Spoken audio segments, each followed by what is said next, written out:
Alrighty, g'day Hexes, Havoc here. Got a quick video for you. Basically I'm going to be covering my top 10 rares of set 1, Shards of Fate. And I'm going to be doing a video for each set, but for now we're going to do in set 1. So these are my top 10 rares, so let's get into it, and feel free to put your comments below of what your top 10 is, or anything you potentially disagree with in mine. These are just my top 10. I could easily change, I've got some where it's like, maybe this is higher, maybe this is lower, but anyway, let's get into it here. So, how's everyone doing? Just starting, Infern, just starting. Alright, let's get this going. So, number 10, let's go. Number 10 is the Zenth Inquisitor, and we've got a few pros and cons here. So, he's a 4-cost, double blood threshold. He's got a socketable major, which, as we see here, gives him great flexibility now and in the future. The Gem of Brutality is the most common major gem that's used, but obviously, being a major gem, you can use any gem in him. And the main reason why he's making the top 10 list here is the fact that he's got this very nice recursion effect, which makes it so when he dies, he goes back to your hand and gets increased in cost, which, can be a downside depending on what you're against. So you generally will see him in reserves quite often. But even just using it once, maybe you don't get to use it a second time, you've still potentially got a very nice effect out of that. But just the ability to continue to play this if the game does go late, gets it into that top 10 slot there. So in the 10th slot, and again, it's we've got some cons, but it's not that much of a downside. Like obviously, if your opponent's running things which permanently remove this, well, then you lose that. He's upside, the recursion factor, but you're still going to get one use out of it regardless. So it's nice. It's potentially not quite removal, but maybe negation with a troop on the board. So that's always nice. So that's number 10. Next up, we've got obviously number 9, and it is none other than Feast of Peddler, a 4-cost double ruby. And again, we got the pros and cons here. So, obviously works very good with evasion troops, things like flight, unblockable, as, you can finish off your opponent very, very quickly. If they're not ready or unable to block your troops, you can push through quite a lot of damage with this card, and that is one of the downsides to it, as we've got here on the con side. Because it's double threshold, if you do miss your window of opportunity, if, for example, you miss a turn 4 usage of this when you're ready, because you didn't get a second ruby, if you're for example playing a ruby sapphire deck or whatever it may be, but if you're mono ruby, then very likely you're not going to have this issue. But if you do miss that window, that can actually be quite troublesome. Because of things like Extinction and Crocosaurs and all that sort of stuff. And that's one of the reasons why this fell out of the meta, of course. There's lots of ways to deal with troops, especially in multiples at a time. But it works very well with the evasion troops that come in with the play with speed. Be it your tunnelers or you've even got poker charge power, for example, as a commonly used one back in the day, and obviously works well with troops that go wide. So you've got troops like Royal Falconer that gives you 3 troops for 1, and then obviously you've got. Oops, I just lost my thing there. It can be bad if you use it. You have to be wary, as it says here over on the con side. You have to be wary of how many resources your opponent's got open. If you try and use this on, say, turn 4, and your opponent's just left open resources, there's many ways that your plan can go askew, because they could just kill one of your troops, and then you go from a high damage swing to very minimal impact, and or to nothing potentially. Not relevant enough, so you might want to just add more to the board in that situation, depending on what colors you're against, of course. Obviously, adding more can be bad because of those board wipes, but still makes the top 10. Was a very good rare from set 1, and we may see it again once in the future. So let's get on to the next one, which is number 8. We've got Kinley Scar. Now this guy, pretty damn sweet. Hasn't really seen a lot of competitive play. But that's probably soon going to change, as as we see here in the pros column. As we get more and more cards that are low cost that potentially work with this. We're getting a card called Combat Training from Primal Dawn, which is next week. So that's a card that does work very nice with this. That it has a recursion factor to it. It is not guaranteed, but you know, if you do get that back and you can keep just using it, well, then it makes it a lot easier to transform this gun from the little baby gun that he starts off as into, I believe it's a Hellfire or whatever the final form is. And that's obviously one of the downsides, is that you don't want to go too crazy on this card and try and transform it by just slamming out. You know, you play him out and then slam out 2 cheap actions the next turn. You know, you're downing yourself a lot of cards for potentially very minimal gain, and then if your opponent does have an answer, be it something like as simple as a time ripple, you're losing, you know, a lot there for basically nothing. And obviously, you know, the later the game goes, you know, and you draw this, potentially the worse it's going to be, because you may not have any actions left. But you know, he makes the top 10 there, has quite high future potential. So next up, number 7, we've got my favorite set 1 card, Replicator's Gambit, and you know, obviously a pro of this is it's just so much fun. You know, it's 7 times the fun. You know, it's while it is fun, it is still a very powerful card.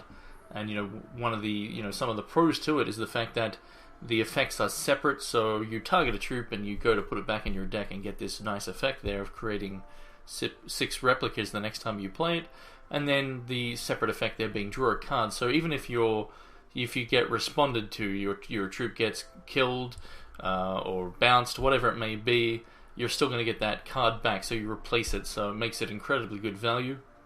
And then yeah, just, you know, you can use it obviously with troops that are just in your deck to, you know, in the case of Buccaneer, it's a tempo card designed to slow your opponent down, and it's not really there to beat your opponent up. You know, it's 2 damage, not really much of a threat. So putting that back in your deck, you know, with a very powerful effect, obviously, very common usage with Gambit is the Buccaneer. So you know, just incredible value, and the future potential for this is just, you know, sky's the limit. We're always getting new cards that, you know, I've already seen a few in Primal Dawn that I'm going to have some fun with. Flame Spitter comes to mind. Just create a bunch of Blaze Elementals every time you play an action. So Blaze Elemental being a very good action. Sorry, my thing just froze. A very good Blaze Elemental being a very good target for Replicator's Gambit. Hopefully that's still working. So yeah, cons, obviously, board state, you know, is that you're negatively impacting your board state. You know, you might not be able to use this, you know, at the time, because, you know, you're against an aggro deck, so putting your Buccaneer back in the deck is maybe not the best option, as, you know, you need that board state because you're getting rushed down. So that is obviously a downside, but, you know, you build your deck accordingly. Maybe you've got this in the reserves, but, yeah, it is a downside. And then obviously just pure RNG. You know, even if you've got good ways to filter through your deck, the Winds of Kismet will potentially decide if you're, you know, going to get it, regardless if you're digging really deep. You know, Kismet just might like, no, not giving it to you. So yeah, that's Replicator's Gambit. Next up, we've got number 6, which is Soul Marble. So I think the only diamond card I've got in the top 10 here for the rares. This is just rares, but you know, very powerful. You know, giving Spell Shield. We all know how strong Spell Shield is.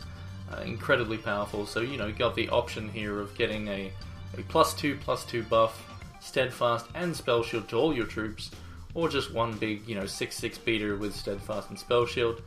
Gives it good flexibility, and is, you know, incredibly hard to deal with in potentially both cases, depending on what you're up against. But obviously you get to choose which one you want to use.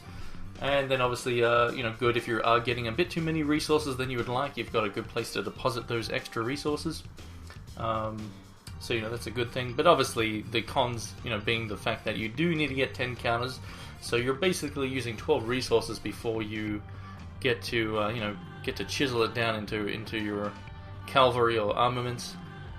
So it can be very slow. So depending on what you're against, you know, that can obviously be a pretty big downside. And then obviously, if you do spend all that time investing into it, and then it gets removed, your opponent's ready for it, and, you know, permanently answer it especially, then, you know, you've just lost a huge investment. So, you know, still a very powerful card though, and we'll very likely see lots and lots of play still in the future. So, yep, that was, I think, yeah, number 6. Number 5, we've got Puck, Dreambringer. So obviously Puck is something that enables, you know, he's the threat of a threat, basically. He enables all those fatties, you know, as we see here. As I've wrote, he's you know, he's a weird looking elf, that's for sure. And his flute attracts those big guys. He's not the threat himself. So it is risky to let him live though, because he's going to bring down those big guys the very next turn, and that's something you very likely can't afford to do, especially in a constructed environment, as you're going to potentially get smacked in the face with a Rootfather or something just as bad. So that's one of his, obviously the biggest pro to him is the effect that he gives you incredible amounts of ramp. If your hand is full of fatties, you're getting down on 2, you can potentially be playing, in something as crazy as an 8-drop or something on turn 3, and that's just quite ridiculous, obviously. So yeah, that's and then because he's hitting the board at turn 2, and offering such a very powerful effect, there's not that many other troops in the game that are that dangerous at turn 2. So obviously one of the main cons of Puck is that he has very low health, 2 defense there. So he does die to quite a lot of stuff, and being unique means if you do draw several, then that can be bad. But since it is a must answer card, very likely it's okay, because if your opponent has the removal option available, they will kill him. And then if you've got another one, well, that's fine. You just slam that down, and again, they're in that same position. So while it is a con, can in certain situations be fine. So next up, we've got number 4, which is Ragefire. Oh, this card is so good. Potentially, this is one of those ones that I was like, maybe it goes higher, maybe.